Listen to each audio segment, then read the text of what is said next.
O presidente atual do Senado e do Congresso Nacional soltou uma nota à imprensa justamente sobre a questão dos Estados Unidos, de Donald Trump, com aqueles enviados para o Brasil, os deportados.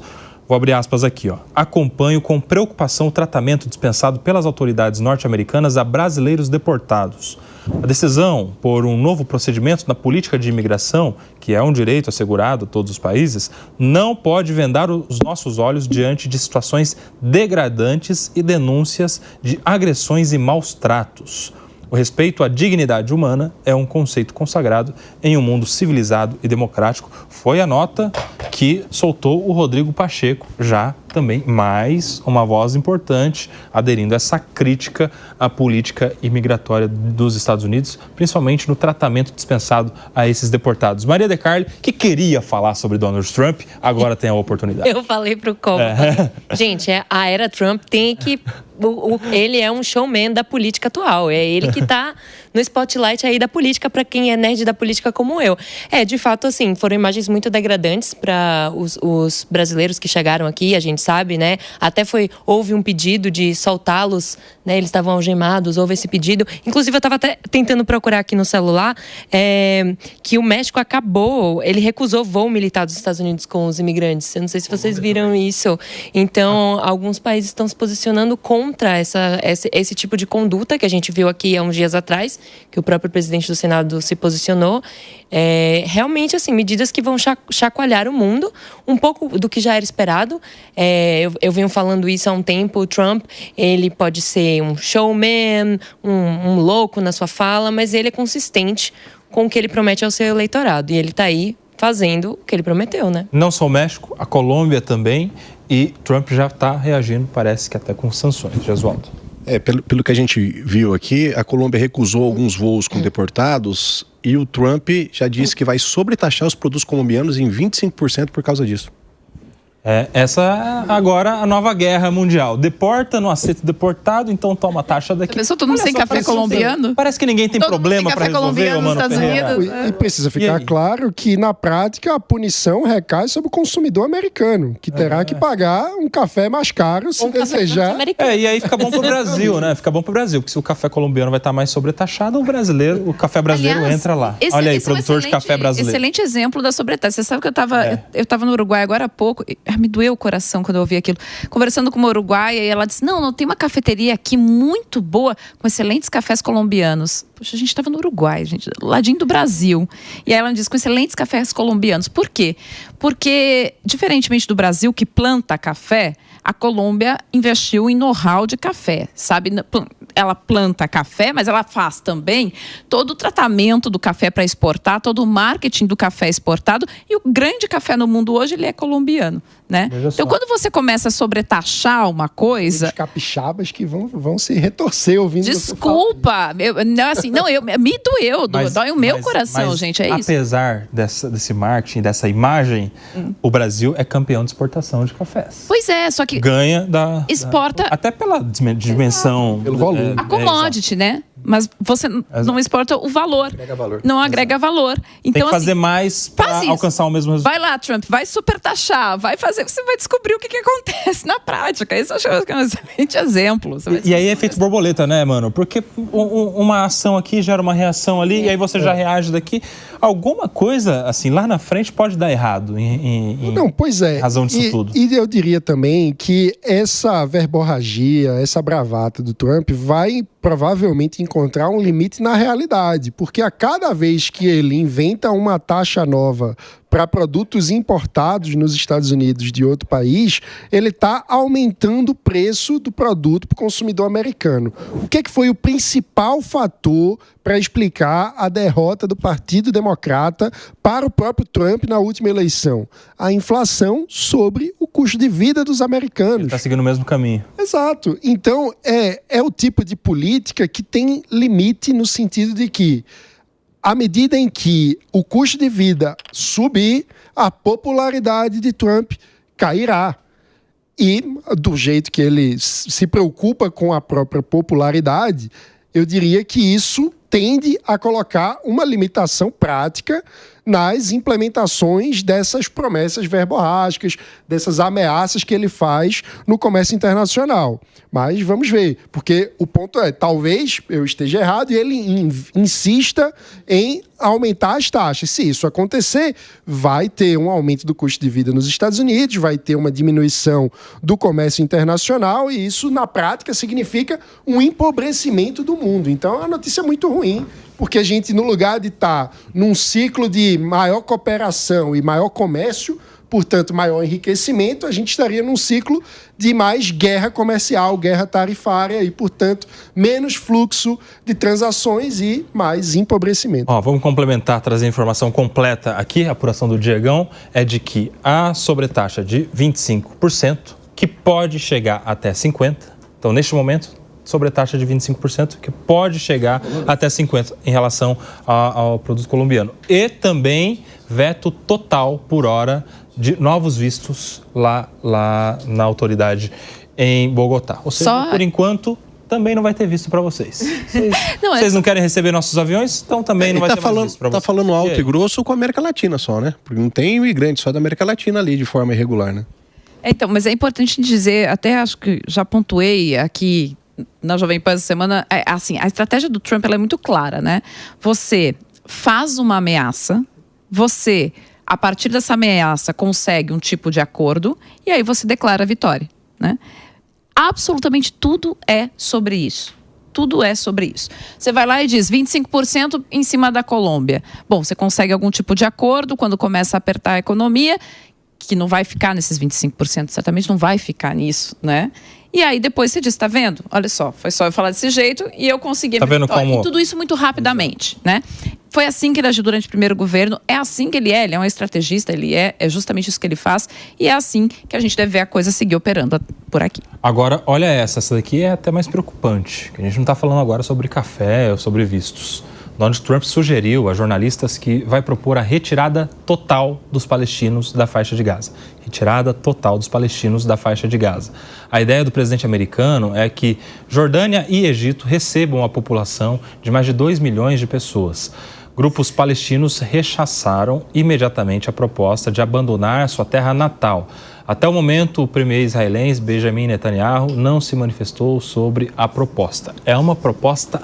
mas muito polêmica, Mano Ferreira, que praticamente está falando o seguinte: este território aqui da faixa de Gaza vai ser Israel. Porque se vai sair todo mundo e vai uma parte para a Jordânia e outra parte para o Egito, é basicamente negar a existência da Palestina. E aí? É muito complicado, tende a gerar um aumento de tensões no Oriente Médio ou tende a ser ignorado pelos atores da política local. Eu estou curioso para saber como que vai ser a reação, se o Benjamin Netanyahu vai embarcar nesse mesmo discurso ou não, ou se vai ter um pouco mais de cautela, porque os custos da guerra para todos os países do Oriente Médio é muito grande, né? A guerra, enfim, causa destruição, morte. Eu não preciso chover no molhado explicando como a guerra causa problemas a todos os envolvidos. E não é negando o direito à existência de um interlocutor que você constrói a paz, né? Isso simplesmente instaura a lei do mais forte, que é a negação do direito internacional. Isso aí seria o do rio ao mar do ponto de vista inverso, judeu, né? O que não é... a gente conversou com quantos judeus aqui... Não é o que aqui, a população israelense defende. A gente conversou com quantos judeus aqui, é justamente o motivo de crítica deles em relação ao outro lado, né? Que é justamente a possibilidade de coexistirem os dois povos ali. E aí, Gesualdo, o problema é o seguinte: se aqueles grupos, aqueles colegiados terroristas em volta de Israel entenderem esta afirmação como uma afirmação verossímil, possível, isso pode gerar novos ataques, isso pode gerar uma faísca muito maior, muito mais perigosa para aquele conflito que já está numa tensão muito grande, né? No nível internacional, o Trump parece uma criança brincando com War. Ele acha que ele pode invadir tudo, determinar tudo, decidir tudo. E isso essa fala dele é no mínimo repugnante.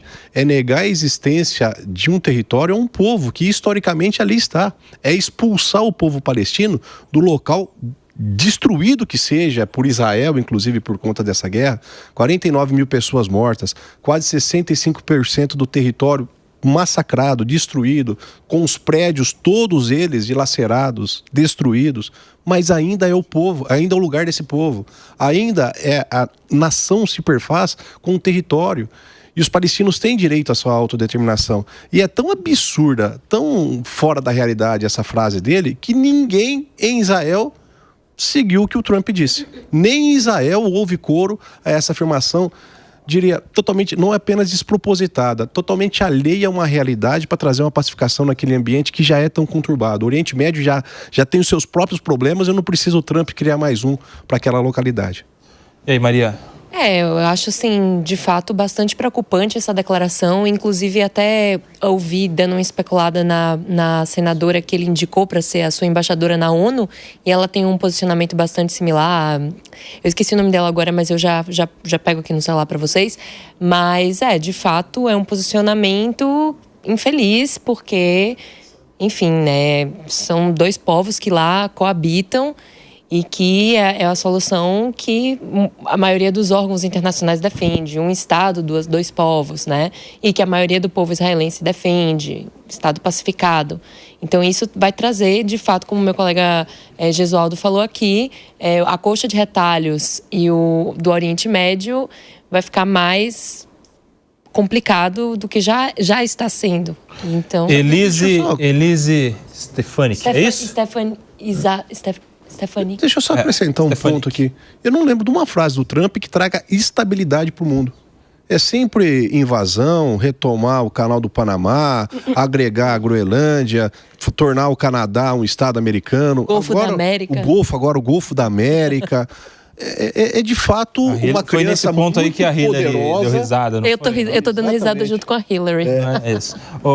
Mas é muito grave. A gente precisa ter consciência de que o sistema internacional no pós-guerra, o que a gente chama de ordem liberal internacional, ela tem alguns pilares fundamentais, entre eles o respeito à soberania dos povos, o respeito ao direito internacional, a ideia de que para agir em relação a outro país, você vai respeitar a autodeterminação dos povos, você vai tentar construir acordos, procedimentos, tomar decisões colegiadas com base em princípios, o que Donald Trump tem feito desde que, enfim, se colocou como candidato novamente à presidência, desde que reassumiu a presidência dos Estados Unidos, contrariando o papel que os Estados Unidos representou na construção e na manutenção dessa ordem liberal internacional, é a implosão de todos esses valores. É basicamente a substituição disso pela lei do mais forte, que é aquilo que sempre imperou do ponto de vista dos impérios ao redor da humanidade e que significa, na prática, uma barbárie. Significa, na prática, a dificultação da cooperação entre os povos e do comércio e de todo o sintoma de prosperidade que nós vimos tomar o mundo no contexto do liberalismo internacional. Então, Trump, na prática, se coloca como um agente do caos que dificulta muito o cenário da geopolítica. Mas você me permite só uma parte rapidamente, mano? Eu concordo com você, eu sou uma grande defensora dessa ordem multilateral, onde a gente baseia as negociações em cooperações econômicas, cooperações políticas, sistema ONU, União Europeia, mas de um tempo para cá a gente sabe que esse tipo de estrutura, o direito internacional vem falhando e muito, porque a gente vê o Tribunal Penal Internacional trazer vários tipos de, por exemplo, mandatos de prisão pro Putin. Ele foi para a Mongólia, que é um país que faz parte do tratado, e nada aconteceu. Até soube da notícia de um general da Líbia, que tem, assim, o tribunal, ele é mais procurado que tem, ele fez crimes de guerras absurdos, inclusive estupros e coisas horrendas, estava na Itália e nada aconteceu, ele foi mandado de volta para a Líbia. Então, assim, o sistema está se mostrando falho. O TPI é fruto do Estatuto de Roma, né? Exato. Agora, a gente vê, por exemplo, que o enfraquecimento desses órgãos multilaterais, internacionais, do próprio cessar-fogo de Israel com o Hamas, que veio de uma proposta no Conselho de Segurança da ONU, como tantas outras? Não. veio por ações isoladas de outros países, como os Estados Unidos, Catar e Egito. E que o mundo vive uma crise do seu sistema de governança global. Isso é fato, dado que precisa ser encarado de forma madura pelos países. Ou seja, seria muito importante ter um país como os Estados Unidos liderando uma proposta de reforma da governança global e da forma como os organismos multilaterais funcionam. Mas, na prática, o que a gente vê não é isso. O que a gente vê é uma espécie de sabotagem a uma possibilidade de aperfeiçoamento. É simplesmente ele está apertando o botão ali de ejetar os Estados Unidos dessa ordem. Isso porque não tem um líder que bata de frente com o Trump nesse sentido. Porque a gente sabe que toda essa estrutura libertária contra esse sistema conseguiu ganhar muita força, muita publicidade, e não tem nenhum líder internacional do outro lado que fale, ok, mas agora também não teve prática, né? Foi só no discurso. É que às vezes... Ele não teve enfrentamento de discurso. Eu vejo, por exemplo, quando ele disse pro Putin, pare com essa guerra ridícula, O discurso do Putin, aliás, não foi nem pelo Putin, foi pelo porta-voz, foi bem equilibrado. Não, isso não é ridículo. Não houve um enfrentamento direto, mas houve uma resposta. Ellen, se o Trump truca, alguém dá 6, imagina 9. Vai escalando, não é?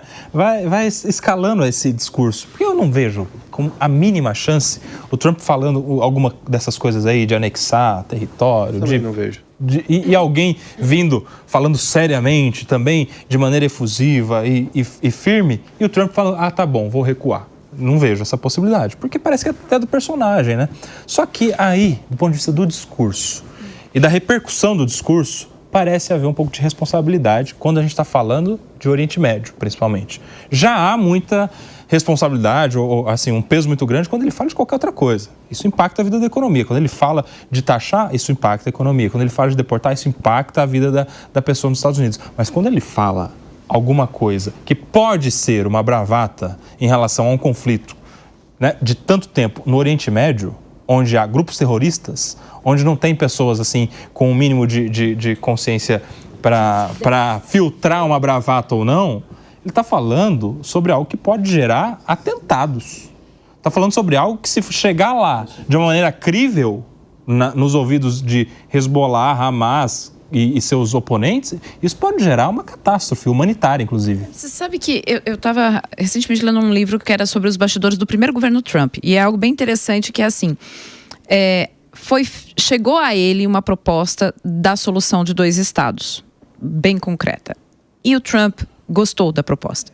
Tá? O Trump simpatizou com essa proposta e estava muito interessado em levar isso adiante, até que o genro dele, que faz parte de uma ala ali de judeus mais radicais, né, e ortodoxos, disse não. Ele ficou incomodado porque essa proposta tinha sido levada não por ele e disse, quem cuida desses assuntos aqui sou eu, né? Sou eu que cuido desses assuntos aqui. E aí, toda a retórica em relação à questão do Oriente Médio mudou no governo Trump. Então, o que isso... E esse genro continua lá nesse segundo mandato, né? Então, assim, ele continua lá nesse segundo mandato. Então, mais uma vez, insisto, a estratégia dele é a mesma para todos esses fatos. Você vai lá, cria um conflito muito grande, consegue, a partir dessa criação de um grande conflito, ter alguma medida de acordo e, a partir disso, você declara vitória. Porque qualquer medida de acordo é algum tipo de vitória. Ele está fazendo isso desde que ele assumiu. Inclusive, é o que ele está tentando fazer junto à Ucrânia, congelar o confronto ali da maneira em que o confronto está hoje. É isso que ele vai tentar fazer, né?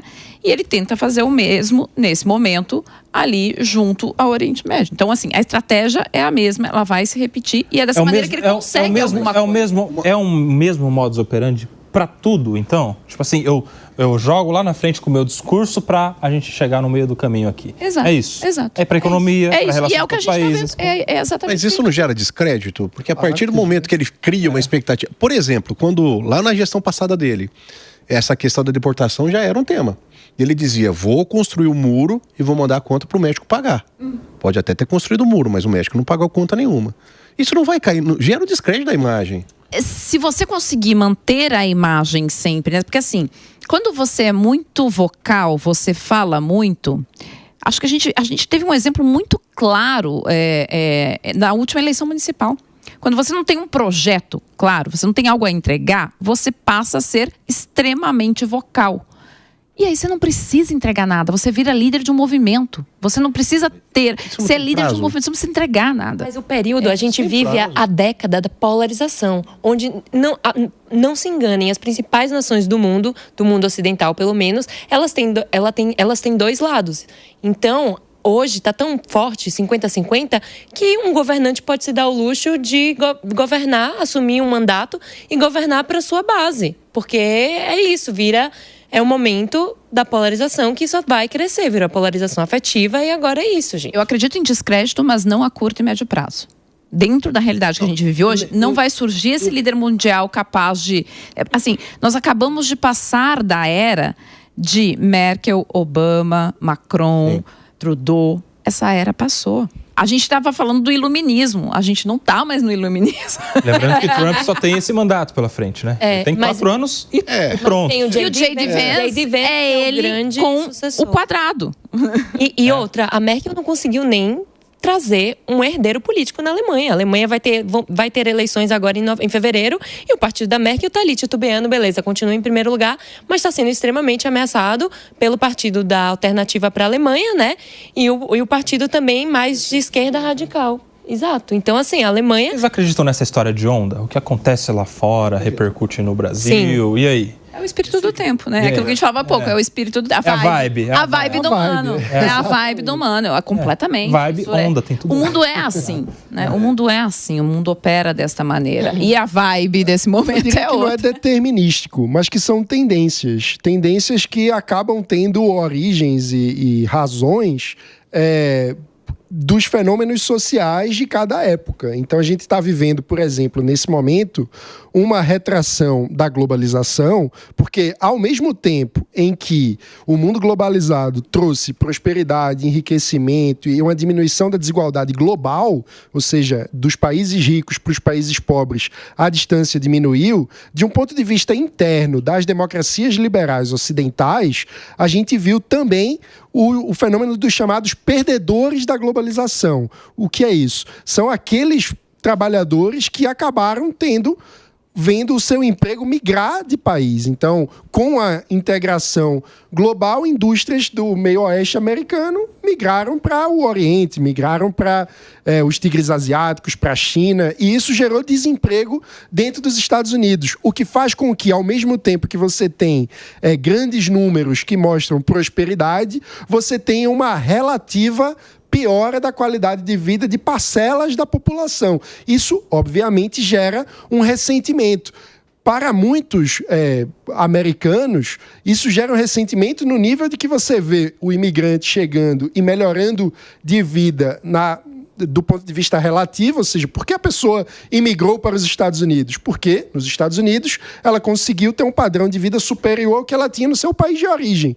Mas o americano que estava ali, que viu seu emprego sair, ele sente sua vida piorando, olha para o vizinho, que é um migrante que fala inglês de um jeito, às vezes, com sotaque carregado, etc., e fica ressentido com aquilo e acha, muitas vezes, que a culpa por sua vida não está melhorando como ele sonhava quando era mais jovem, é daquele vizinho imigrante. E, muitas vezes, acaba surgindo aí o bode expiatório. Então, eu acho que isso ajuda a explicar o porquê temos visto em países, democracias liberais avançadas, países que se integraram ao mundo, esse tipo de fenômeno de uma classe média ressentida que acaba apostando em candidatos que são anti-globalização. Então, esse é um fenômeno, na minha visão, que acaba acontecendo de uma forma quase globalmente. No Brasil, a gente vive fenômenos diferentes, porque o Brasil, primeiro, não é um país desenvolvido, é um país emergente.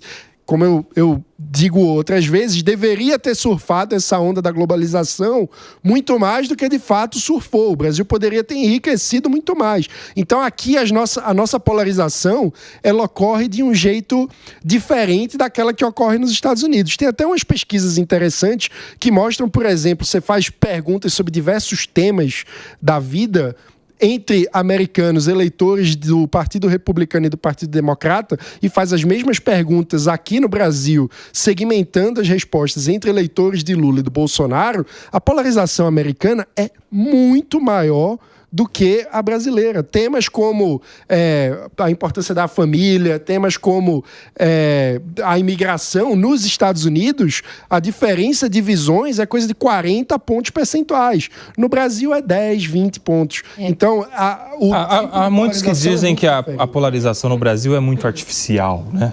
É muito mais personificada nos líderes do que propriamente nas ideias. Eu acho que é mais recente, mas não tão artificial assim. O Brasil se polarizou há pouco tempo. Né? Você sabe uma coisa que, por exemplo, para mim faz sentido para dizer que é um pouco artificial?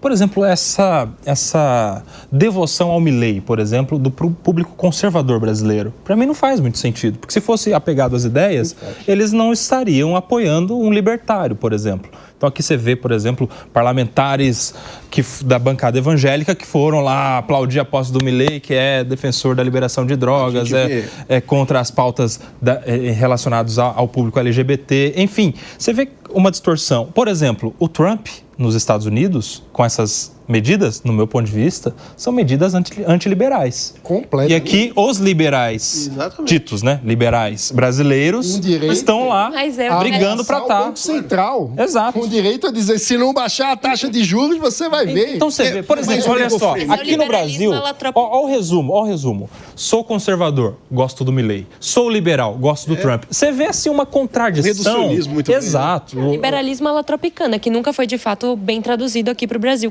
E aí para mim fica como essa polarização no Brasil? Não é em relação às ideias, é em relação ao Lula e ao Bolsonaro. Isso. É o lulismo e o bolsonarismo. Essa oligofrenia chega a tal ponto de cristão dizer que apoia Israel porque Israel é cristão. A falta de fundamento fático para isso. Mas aí é uma ignorância. Né? Sim. E até do ponto de vista de prática de discurso do governo Bolsonaro, por exemplo, antes da campanha, uma dos mais emblemáticos comícios de Bolsonaro, com o general Heleno cantando, se gritar, pega centrão, não fica um, meu irmão, fazendo referência à música do Bezerra da Silva, comparando centrão a ladrão. Depois, durante o governo, Bolsonaro chegou a dizer que sempre foi do centrão.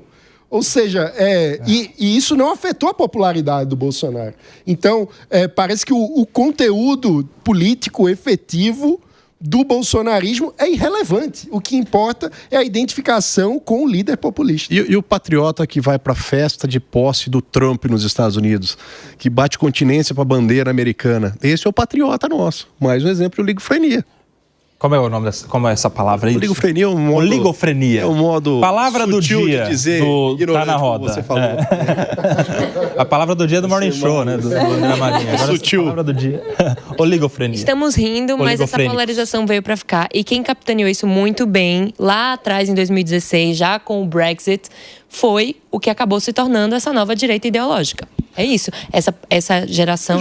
No Brasil, eu acho que é diferente. Eu acho que a polarização brasileira começou com o discurso da esquerda. Do nós contra eles, com a ideia de que até o... Pobre rico, patrão empregado, até o Geraldo Alckmin, governador de São Paulo, era neonazista. Agora ele é vice-presidente do Lula. Mas assim, a dança das cadeiras... Isso não afeta a crença do petista no PT também. Não. Ou seja, essa ideia de que o conteúdo político importa muito menos do que a identificação com o líder populista também é válido para o polo petista aqui no Brasil. A polarização sempre existiu no Brasil. PSDB, PT, sempre existiu. O que diferencia é que a gente segue essa tendência global que a gente mencionou aqui mais cedo, essa atual polarização que começou com o Brexit, a meu ver foi o Brexit que marcou tudo isso, e o Brasil tem o seu adepto, o seu cenário polarizado atualmente, onde não é mais PT e PSDB. PSDB faliu, morreu, e agora a gente tem PL e PT, como eu falei anteriormente. E a gente segue um tipo de polarização a lá o que está ocorrendo nas outros aqui tá, para você ver, ó, PLPT, eu acho que é Lula e Bolsonaro. Até porque... Mas eles são quem concretizam até porque não necessariamente é entre o liberal e o trabalhismo, não é. Na verdade. Mas o PT não é tão trabalhista assim e o liberal, o PL não é tão liberal assim. Mas os partidos do Brasil... Fecha em um tweet aí, ó, Ellen. Eu acho que, ao fim e ao cabo, o que a gente está falando aqui é o erro de paralaxe, né? Assim, o que acontece? Quando você puxa demais... Paralaxe, segunda palavra do dia, hein? Não, porque você puxa demais uma coisa para um extremo, para você equilibrar novamente, fica difícil. Então, assim, da mesma maneira em que o PL não é tão liberal assim, e o PT não é tão trabalhista também, não dá para você dizer, por exemplo, que a Marine Le Pen era a candidata da direita liberal francesa, porque as ideias dela eram muito mais ligadas a um sindicalismo do que a do Macron, né? E a mesma coisa o Trump versus Kamala. Era a mesma história. O Trump tem uma bandeira muito mais ligada ao aquele antigo sindicalismo do que os democratas. Sim. Então é um erro de paralaxe que a gente está vivendo. Não dá para colocar o mundo nessa mesma caixinha. É o que eu falei, a gente está falando de um mundo do iluminismo e hoje a gente já saiu disso. Outro, né? Exato.